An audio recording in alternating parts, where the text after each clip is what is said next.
županom občine Brežice sva danes podpisala dogovor med Ministrstvom za obrambo in občino Brežice v višini 820 tisoč evrov. Na ta način Ministrstvo za obrambo deluje družbeno odgovorno.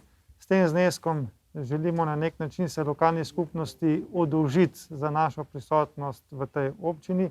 Zavedamo se, da naše delovanje lahko pomeni za lokalno skupnost tudi kakšen moteč dejavnik.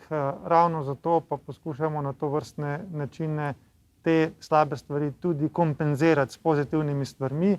820 tisoč evrov bo pomenilo konkretne investicije v lokalno infrastrukturo in pa ne nazadnje tudi za nabavo posebne opreme za gasilce in pa civilno zaščito. Na takšen način se vzpostavlja dobro sodelovanje med občino in ministrstvom.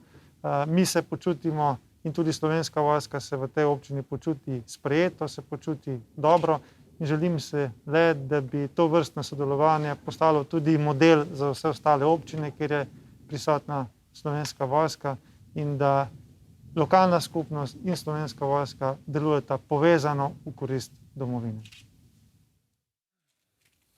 Ja, podpis današnjega dogovora pomeni dobro sodelovanje z Ministrstvom za obrambo še naprej.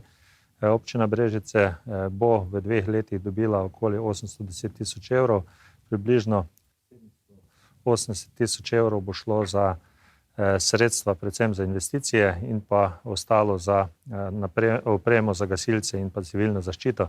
S tem bomo predvsem posodobili infrastrukturo v krajevni skupnosti Cerklje in pa seveda v njeni okolici, s tem, da seveda bo občina dodala svoj del in lahko rečem, da bo na račun Ministrstva za obrambo praktično okoli 1 100 000 investicij v naslednjih 2 letih v krajevni skupnosti Cerklje.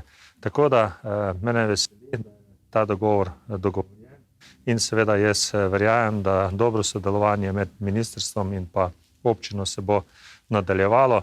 Predvsem pa seveda ta sredstva pomenijo praktično izboljšanje infrastrukture v naši občini in pa seveda višjo kvaliteto življenja za naše občane, ki živijo v neposredni bližini letališča Cerklje ob Krki.